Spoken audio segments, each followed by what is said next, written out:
All right, good day, ladies and gentlemen. Welcome to another episode of the Leadership Standard. My name is Buchi Law, and I am your host on today's episode. So, I can confirm that the audio quality is going well and everyone can hear me. Um, so, today we're going to be talking about the rising tide of insecurity and violence in Nigeria. Okay? Rising tide of insecurity and violence in Nigeria. There's been a lot that's been happening. I'm sorry I've been away for quite a while, but I'm back and better. So we are going to get started. Please, you know what to do. Like, subscribe, follow the Leadership Standard.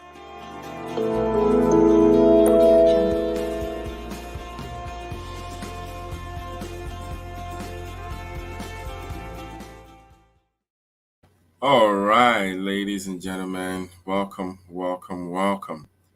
So today we're going to kick off with stories that have been going on in Nigeria, Nigerian stories, African stories, West African stories.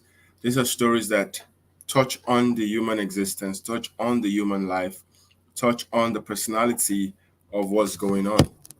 A little bit over the past few days, we've been seeing a lot of things. Thank you, Chisom, Mazi Chisom, um, for being here. I'm happy whenever I see folks, that missed me.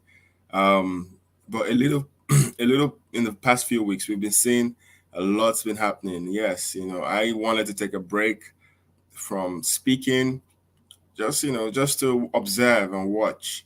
But the more I observe and watch, the more I realize that things are not even going to get better.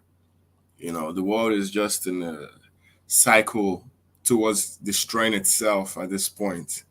And everyone is just holding on to what they believe in.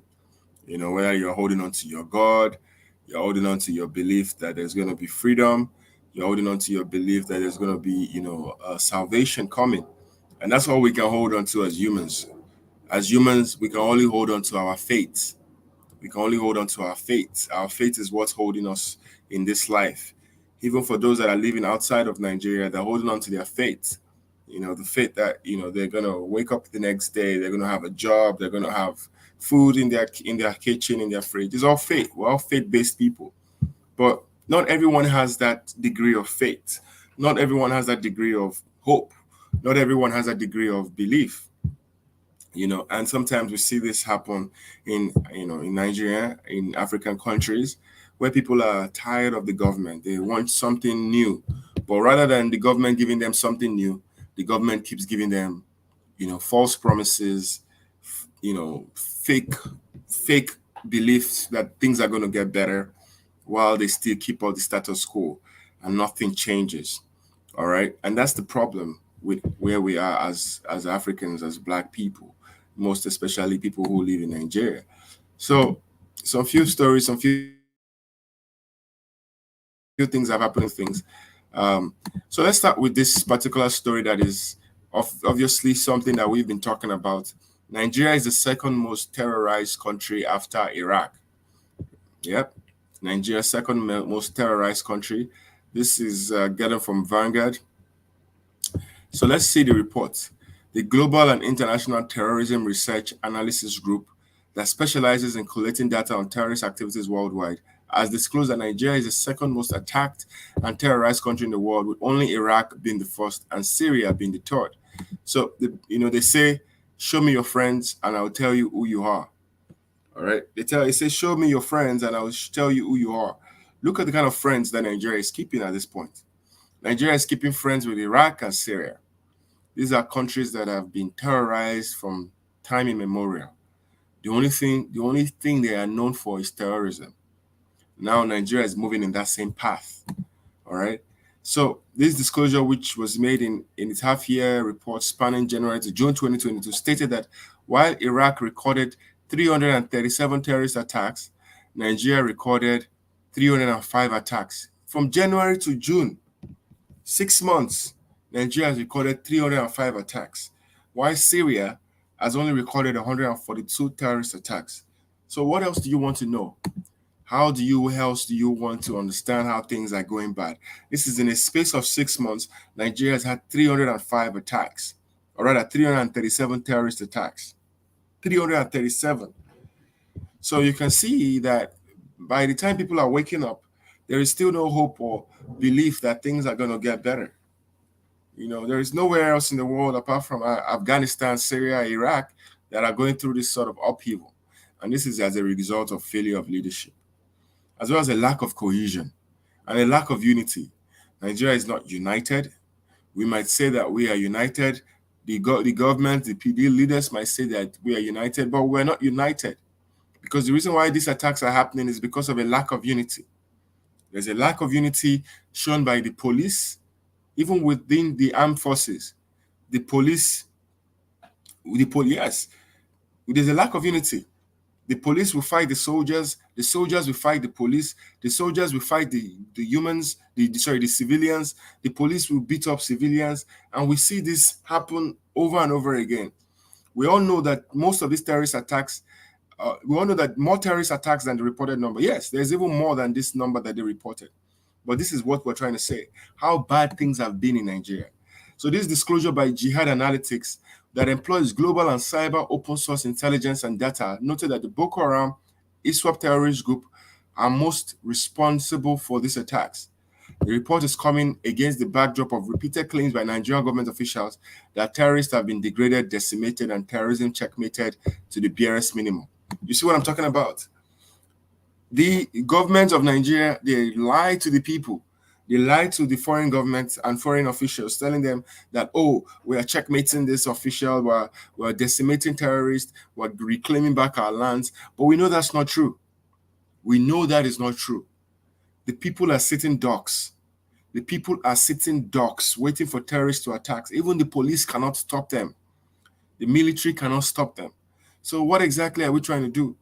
And even the prison system, the prison complex doesn't even help matters, because the prison complex is not designed to rehabilitate terrorists or even refurbish criminals. People who go there become worse than when they got in there. So we are saying that there is no place at the end, there's no point where we're going to see a change. And even the government that is claiming that they want to rehabilitate terrorists, at the end of the day, those same terrorists, they go back into the same life of crime and life of terrorism, because it's more profitable. And there's a whole industry, there's a whole complex, there's a whole map. And these terrorists are having consultants.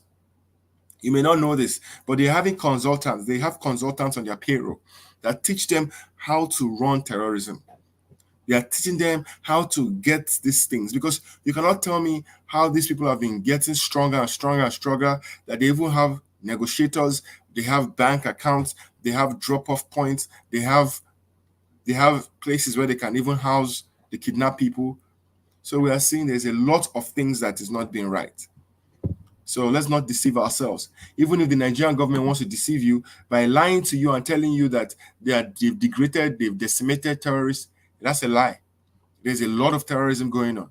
Now, however, recent and daring attacks by the terrorist group include attacks at the Catholic Church, the train attack in Kaduna Railway, the Kuje Security Correctional Center. Now look at it.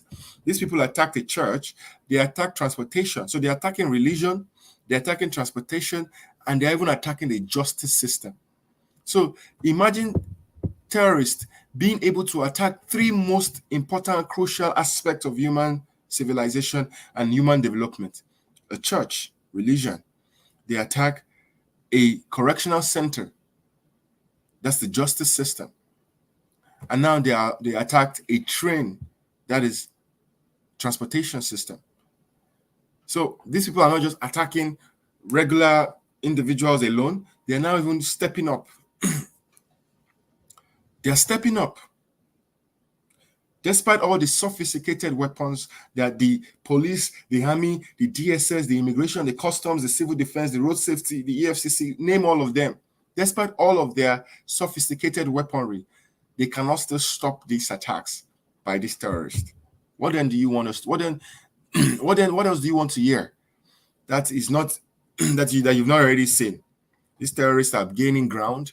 They are gaining relevance. They are gaining international recognition. Excuse me. They are gaining international recognition. And guess what? They also have allies. These terrorists have allies that support them, allies that encourage them, allies that don't even see what they're doing as bad. And that is where Nigeria is right now. So Nigeria is in a very bad situation. It's the second most terrorized country after Iraq. If this is not enough reason why people should be sad and people should be asking themselves, what is the future of Nigeria? The future of Nigeria is terrorism. I say it boldly and I say it here. The future of Nigeria is terrorism. Terrorism is the most sold component in Nigeria's history as at now. It is the most financed component of Nigeria's history as at today. It is the most encouraged component of Nigeria's history as we speak. And the Nigerian government is not doing much about it. Rather, they are focusing their energies on very silly things that have no bearing in the society. So let us now ask ourselves, how much time do you think we have before Nigeria implodes? With the rate of terrorism, how much time do you think Nigeria has? I'm going to let you be the judge. How much time? How much terrorism is pretty much killing? It's pretty much murder and mayhem. How much time do you think Nigeria has to survive? How much time? I'm going to let you be the judge. How much time do you think Nigeria has? With the level at which terrorism is going to in Nigeria, very, very few. Very, very, very few. To the point that now bandits, and whenever you use the word bandits, remember that bandits are also a word for terrorism. To the point now that the bandits are using worshippers that they kidnapped from a mosque as free labor on farmlands. Can you imagine? That's why I told you that these people have a strong pipeline. They have a strong pipeline and they have lands, because what is happening in Nigeria as of today is what has been happening in the north for over 20 years. The north has been facing a large situation of terrorism. But guess what? Like the way it was, now let me back out. The northern Nigeria has been going through a lot of terrorist attacks for so long. But the news channels in Nigeria, they were not exposing it because they felt it was happening in the north. They didn't bring it into the limelight, because you must understand that in Nigeria, the news channels are operated by the West. They are the ones who control most of the news channels. They didn't bring it to limelight until these terrorists and these bandits started gaining grounds and started expanding. Because you must understand that their role is expansion. Their goal is expansion. Everyone who knows terrorism knows that the goal of terrorism is expansion. And they want to expand not just to control little sections of the north, but also to control sections of the west and the east. Ultimately, their goal is to control the whole of Nigeria. Just the way the the Taliban is controlling the whole of Afghanistan. So let's say the truth. So now they started using people as free labor on farmland. Because that's what they do. They use people as free labor. They use women as sex slaves. They use force as a criteria to maintain control. Force and violence. Force and violence. And this is the history of this President Buhari. This is his history. Because a lot of these people have gained control under his watch. So now they're using regular humans, your siblings, your brothers and your sisters, they're using them now as slaves. Is there any difference between what is happening now and what happened during the time of colonial rule, where people were kidnapped from their houses and taken back to other countries as slave labor? This is slavery. Slavery happening right in your eyes. Slavery. We're not making any progress as a people. Rather than development, we're still going back to when people are used as slaves on free labor. This is how bad it has gotten. The kidnappers are used as slaves in their own country. You were kidnapped in your own country. I see that's not enough. The terrorists still have time to use you as slaves. Nobody has come to help you. Nobody has come to rescue you. To the point that the terrorists are wondering, what are they going to use these people for? They say use them as slaves. Can you see how bad we've gotten? Can you see how bad Nigeria has gotten? Can you see how bad the mind of a black man has gotten? So look at what he said. Now, to the point that residents of the community say the bandits called the families of the victims to inform them that the captives were with them and working on their millet and sorghum plantations. Plantations. Doesn't this remind you of slavery? However, the abductor wanted ransom yet. Can you imagine? These abductors, these terrorists, they have time to the point that they're not even demanding for ransom. One of the residents of the community quoted the bandit as saying, "Our millet plantations are due for harvest and the captives must do the work for us." Slavery. Last Friday, some bandits abducted dozens of worshippers from a mosque in Zugu community in Zamfara state. According to the accounts of residents, the armed men hid their guns inside their clothes and stormed the mosque when the imam was about to start delivering his sermon. Can you see? Some of these imams were propagating this evil that's coming up right now. Now they can't stop it. They are also victims. So how then do you want to believe that Nigeria can be saved? When kidnappers, they kidnap people, they don't even ask for ransom anymore. They just keep them now as spoils of war. And they use them as a deem fit. They use them as they deem fit. Because when the institutions should have been getting stronger to learn how to curb these things, they were stealing and they were doing corruption. When the military institution should have been spending its time learning and understanding how to work internally, how to create structure that would help people and create a structure that would develop society and help people live better lives. No, they were stealing money. Now the institutions cannot fight these people. The institutions that are being paid by taxpayers' money, they cannot save the people. Institutions that should have been getting better and better by the years were going by, they were getting worse and worse. Go and see the lifestyle of police. Police today are crying that Okada men are taking their wives. Okada men. Police. Imagine police crying Okada men are taking their wives. What would they do? What would they say when businessmen come into the picture? Okada men are taking their wives. Police are crying that they're not getting paid their salaries. Soldiers are crying that they're not getting paid salaries. But the bandits and terrorists, they are not crying at all because they always have their money. To the point they don't even need money again. They just need people. So we have with the situation that Nigeria is currently on right now. Any country that is in this same kind of situation cannot even survive. Cannot survive. The only reason why Nigeria is surviving is because Nigerians are very determined and dogged people. They survive in anything. Even if you put them under hellfire, they will still figure out how to survive. And that is not the way to live life. You should not live life under a constant feeling of always wanting to survive. Survival mood. Every time you're on survival mood.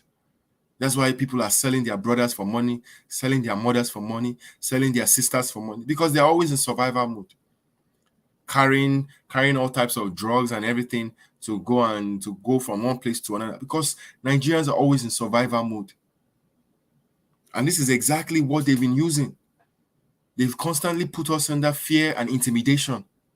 Constantly put us under fear and intimidation because they want to hold us down. And so people have said enough is enough. That's why people are shouting for Yoruba nation.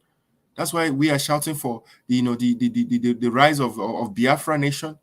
Because people have had enough is enough. They've said enough is enough. No more fear and intimidation. If the government will not do it for us, we're going to do it for ourselves. The government has never provided us with anything. So we say we're going to provide our own security. We're going to provide our own food. We're going to provide our own healthcare. And we can do it. But how are we going to do it in a country that is bent on holding everybody down, using fear and intimidation? How are we going to do it? Can you imagine? Can you imagine terrorists using people that they kidnapped as free labor? Does this not remind you of evil? All right. Well, having made such, let me just tell you exactly that it's only at this point in time, we might wake up one day and just hear that terrorists have taken over Aso Rock. I'm telling you. And I'm not trying to be a minister of doom. But look at how a terrorist, they took a Nigerian police chief, demanded 7 million, collected the 7 million with a motorcycle, new motorcycle for that matter, and they still did not release the police chief. They still did not release this police chief. On Monday, Giadi's family of Binwin Gwari, Kaduna State, told BBC that the officer is in dire condition despite the ransoms they paid. The terrorists who abducted a DPO have continued to hold him hostage after collecting 7 million naira. 7 million naira. Do you know how much 7 million naira is in dollars? 7 million naira should probably possibly be around $30,000 or maybe more or less. I don't know. But do you know how much? That is a lot of money. Even the DPO might have to have cleared his bank account, might have to have borrowed money to pay them. And after collecting the money, guess what? They didn't leave. They didn't leave by their word. They didn't release the DPO. These are people that they are rehabilitating. These are terrorists that they are rehabilitating back into the system. People who cannot stand by their words. They kidnapped this man. They collected money. Their initial demand was 250 million, which was way more than they could afford. So they gave what they had. And it's been 68 days since this incident happened. And the Nigerian police has not even found a way to release their own brother in captivity. So what will be the hope of a common man? Their family disclosed that the initial 5 million was sent to the bandits. Still, the bandits told them that the money was for food, demanding 1 million card money and buying them a motorcycle. The family lamented that the patrols carried out by police command in Kaduna were not enough to secure the DPO's release and appealed to the president, the IG, to intervene and ensure the police officer's safe return. Can you imagine? 68 days with 7 million and a motorbicycle. They said no. They said no. Because these people they are in their mind now, they are big boys. In their minds, they are big boys. If somebody gives you 7 million naira right now, you know, even if it's a gift, won't you collect it? But these people, they don't want to collect it because they don't care. It's not about the money for them. It's about fear and intimidation. It's not about money. It's about control. It's about power. It's about control. Negative control. So Nigeria is living on very hard times. A time when terrorists can kidnap a whole police chief, a whole DPO. DPO brought money and they said no.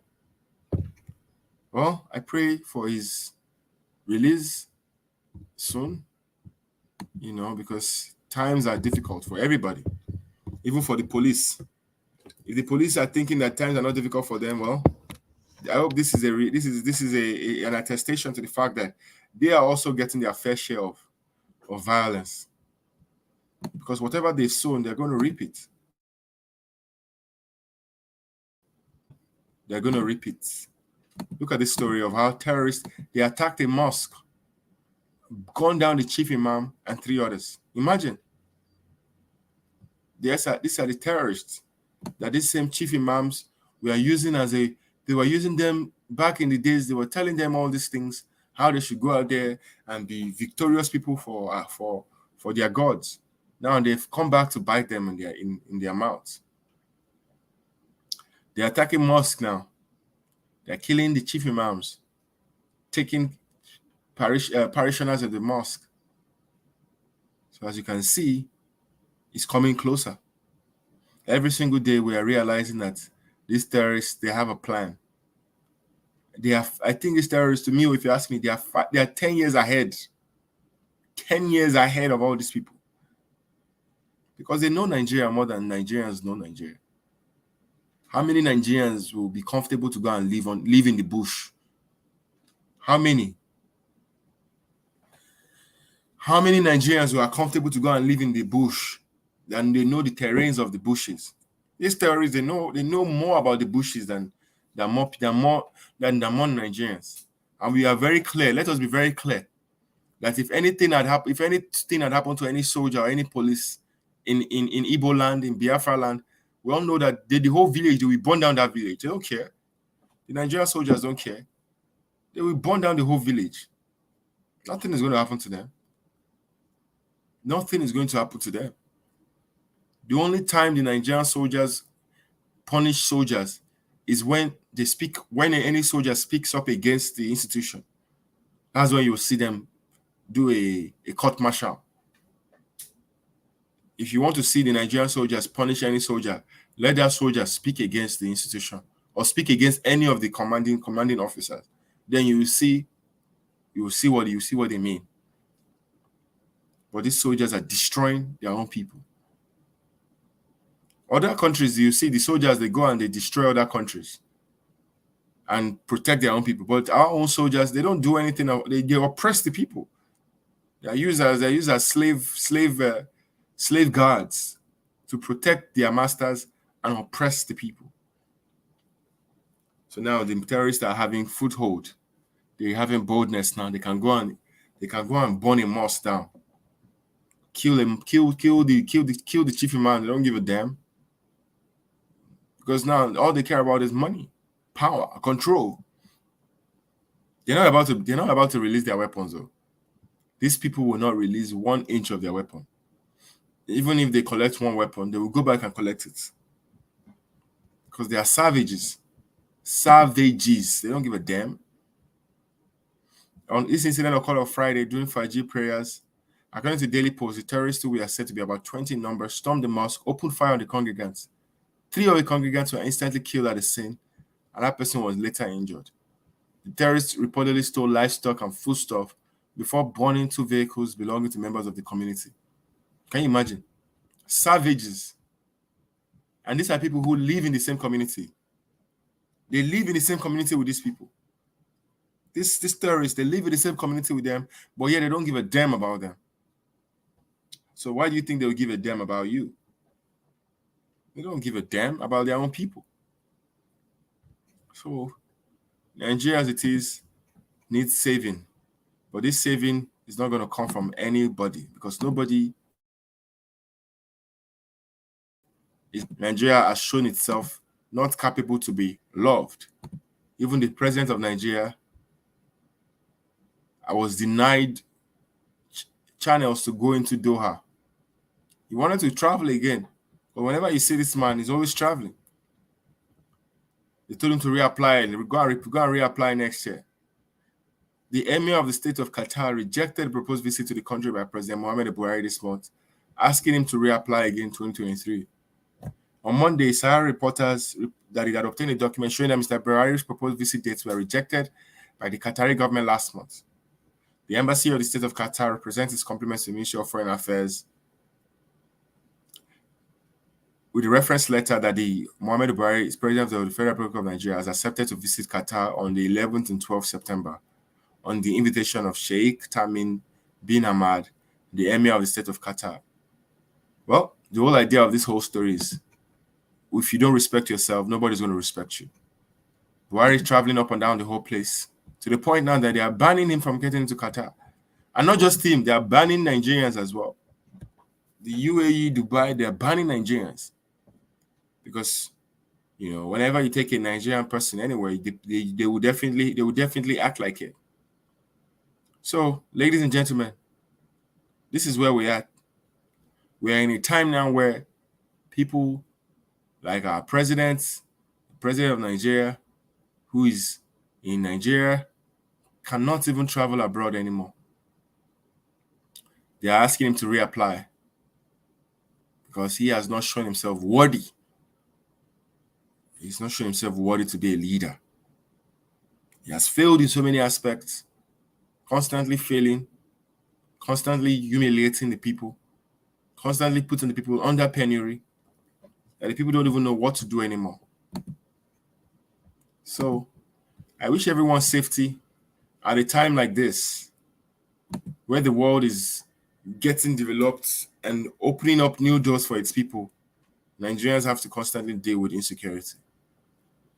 The world is making strides in AI, strides in technology, but Nigeria is dealing with insecurity day in and day out.